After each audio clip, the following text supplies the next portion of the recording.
नमस्कार, राष्ट्रबोध से मैं पवन केशवानी। राजनीति जो न कराए वो कम है।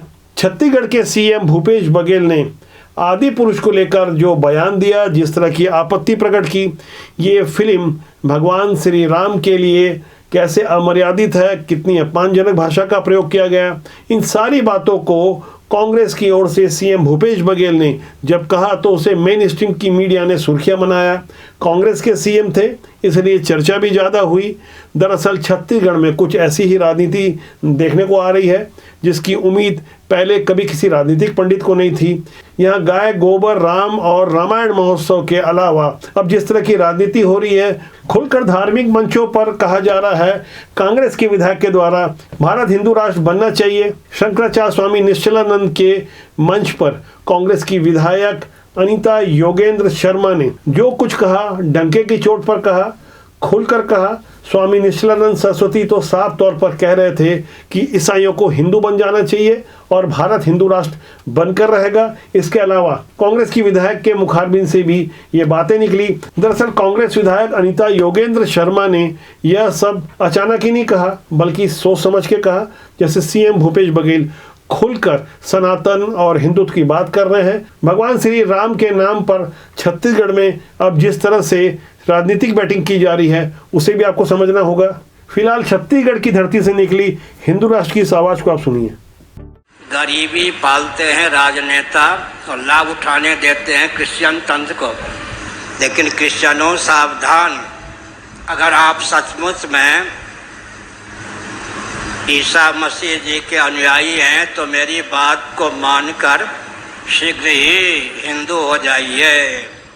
जो मुहिम जगत गुरु शंकराचार्य जी चलाए, उमा हम सब जो सहयोग हमला बन सकते हमन बिल्कुल सहयोग करें। छत्तीसगढ़ में भारतीय जनता पार्टी ने करीब 10 महीना पहले से ही कांग्रेस की राज्य सरकार के विरुद्ध मोर्चा खोला है। 24 नवंबर 2022 को युवा मोर्चा द्वारा सीएम हाउस का घेराव किया गया।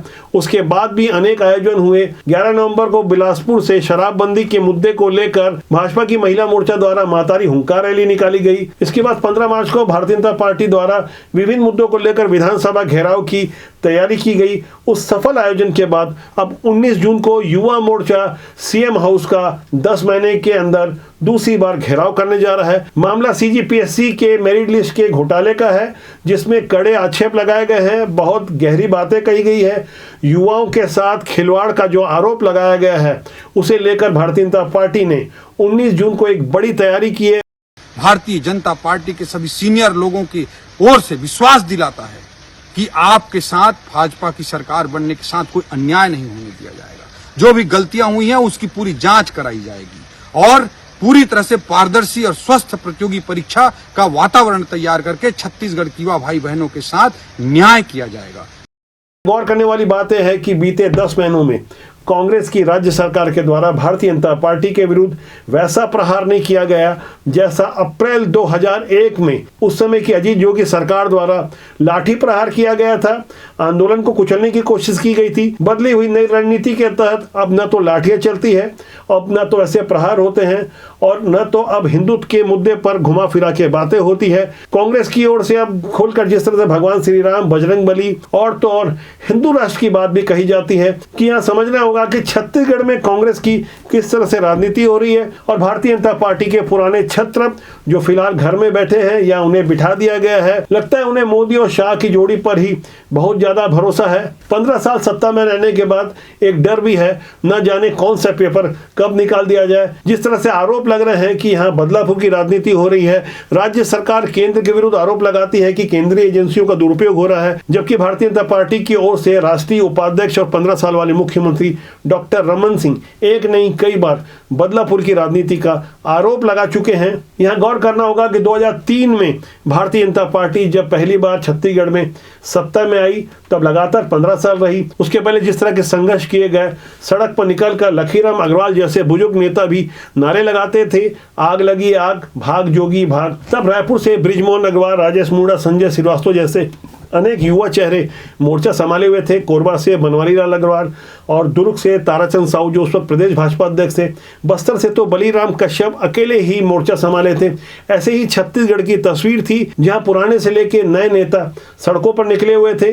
काफी जोश और जुनून नजर आ रहा था। वैसा जोश और जुनून फिलहाल नजर नहीं आ रहा है। कारण स्पष्ट है, 15 साल की सत्ता के दौरान जो युवा भारतीय जनता पार्टी से जुड़े और अभी जब उन्हें सत्ता के स्वर्णिम काल के बाद विपक्ष की राजनीति करनी है तो वो आक्रामकता, वो जोश और जुनून कहीं नजर नहीं आ रहा है। कर्नाटक चुनाव के 1 महीने बाद ऐसा लग रहा था कि यहाँ कुछ बदलाव होगा, कुछ नयापन आएगा, लेकिन जिस तरह की तेजी और आक्रामकता की उम्मीद थी वह उम्मीद अब टिकी है। 22 जून को अमित शाह के कार्यक्रम से वो उम्मीद जगी है, 30 जून को जेपी नड्डा के कार्यक्रम से वो उम्मीद जगी है, कांकेर में रक्षा मंत्री राजनाथ सिंह के कार्यक्रम से। भाजपा के केंद्रीय नेताओं के अलावा राजनीतिक पंडितों का मानना है कि स्थानीय नेताओं के लिए भी कुछ तैयारी करनी है, वैसी तैयारी जिसकी अभी बहुत ज्यादा जरूरत है। कर्नाटक में भी हुआ यही था, केंद्रीय नेता और नेतृत्व वहां हावी रहे, स्थानीय नेताओं को तवज्जो नहीं दी गई। प्रारंभिक चिंतन के बाद जो चर्चा हो रही है वो यही है कि स्थानीय नेताओं को महत्व मिलना चाहिए। फिलहाल हमारे पास जो जानकारी है उसके अनुसार जिन स्थानीय और नए नेताओं को मौका दिया जा रहा है, नए चेहरों को सामने लाने की तैयारी हो रही है, वहाँ पुराने छत्र अभी भी काम में बाधा उत्पन्न कर रहे हैं, क्योंकि उनके पास पैसा भी है, सामर्थ्य भी है, पहचान भी है, अनुभव भी है, और इन सब के अलावा उनकी अति महत्वाकांक्षा कहीं ना कहीं आड़े आ रही है, जो कि व्यवहारिक रूप से साफ तौर पर नजर आ रहा है। ऐसे नेता अभी से भीतर घात करने की तैयारी में हैं। वो अपने स्तर पर कोई ना कोई आयोजन करवाते हैं, बड़े बड़े विज्ञापन छपवाते हैं, सोशल मीडिया में खुद का जिस तरह से प्रमोशन करवा रहे हैं, अपने छोटे छोटे कार्यक्रमों का जिस तरह से बड़े स्तर पर महिमा मंडन कर रहे हैं, पहली नज़र में तो लगता है कि वो अपनी ही पार्टी का प्रचार कर रहे हैं, लेकिन ये हकीकत नहीं है। उनकी महत्वाकांक्षा है कि उन्हें टिकट मिले, और यदि टिकट नहीं मिलेगी तब वह इशारों में, संकेतों की भाषा में केंद्रीय नेतृत्व को यह समझाने की कोशिश कर रहे हैं कि अभी भी उनमें दमखम है, वो नुकसान पहुंचा सकते हैं। ऐसे नेता और नेतृत्व को पहचाना जा रहा है, जिसके लिए संघ की विचारधारा से जुड़े हुए अनेक अनुषंगिक संगठन भी लगे हुए हैं कि विधानसभा चुनाव में सीधे तौर पर यदि उनकी भागीदारी नहीं भी हो तो भी किस तरह से भारतीय जनता पार्टी के पक्ष में माहौल बनाया जाएगा। ऐसी ही तैयारियों को कांग्रेस भी बखूबी समझ रही है।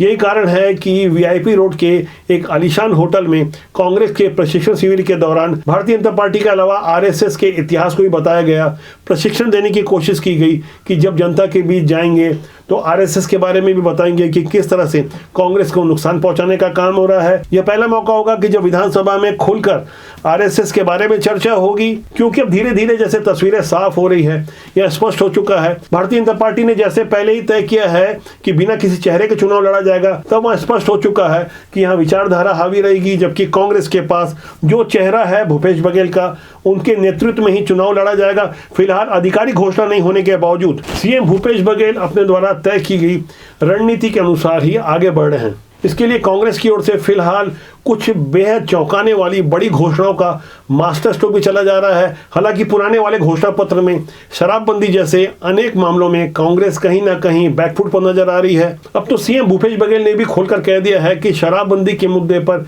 सामाजिक जन जागरण की आवश्यकता है। सीएम के इस बयान के बाद भारतीय जनता पार्टी के मुख्य प्रवक्ता अजय चंद्राकर ने नसीहत दी। शराब में जन जागरण करेंगे बोलते, तो सबसे पहले शुरुआत मंत्रिमंडल से करें ना। मंत्रिमंडल के फोटो हैं दारू पीते हुए, वायरल फोटो हैं, देश भर के लोगों ने देखा। तो जनता को उपदेश देने के बजाय कांग्रेस से शुद्धिकरण शुरू करें, मंत्रिमंडल से शुरू करें।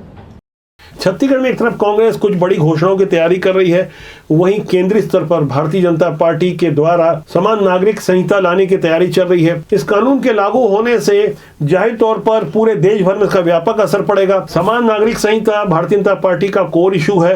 अयोध्या में प्रभु श्री राम के मंदिर के निर्माण के साथ साथ कश्मीर में धारा 370 और 35A को हटाने के साथ भारतीय जनता पार्टी ने 2 कोर इशू पर पहले ही सफलता प्राप्त कर ली है।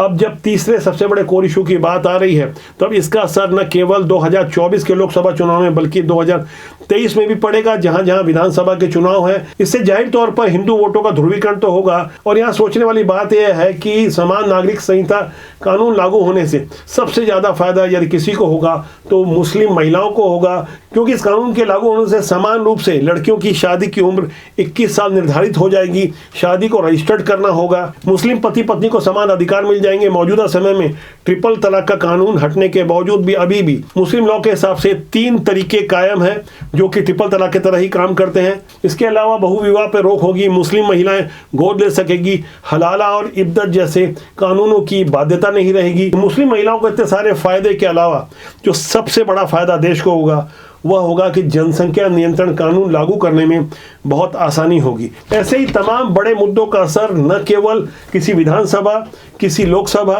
बल्कि पूरे देश के गांव गली चौराहों में वहां पे होगा जहां से भारतीय संस्कृति की रक्षा होगी। इसका सीधा सीधा असर न केवल सामाजिक, आर्थिक, आध्यात्मिक बल्कि राजनीतिक रूप में भी देखने को मिलेगा। आने वाले समय में जो भी चुनाव होंगे, चाहे वो विधानसभा या लोकसभा के होंगे, वैसे बदले हुए हालात आपने पहले कभी नहीं देखे होंगे। राजनीति की सूचिता से जुड़े हुए ऐसे तमाम मुद्दों को हम उठाते हैं। हमारी कोशिश रहती है राजनीति से जुड़े साफ सुथरे लोगों के कारण देश और समाज का भला हो, लोगों में जागृति आए, अच्छे लोग राजनीति से जुड़े, जिससे अयोग्य और अमान्य लोग राजनीति से दूर हो जाएं, तभी देश और समाज का भला होगा। आज के अंक के लिए इतना ही। मेरी आपसे बहुत जल्दी फिर मुलाकात होगी। मेरा आपसे अनुरोध है, आग्रह है कि आप चैनल को देखें, लाइक करें, शेयर करें और सब्सक्राइब करना ना भूलें, जिससे आपका और हमारा साथ ज़्यादा मजबूती से बना रहे। नमस्कार।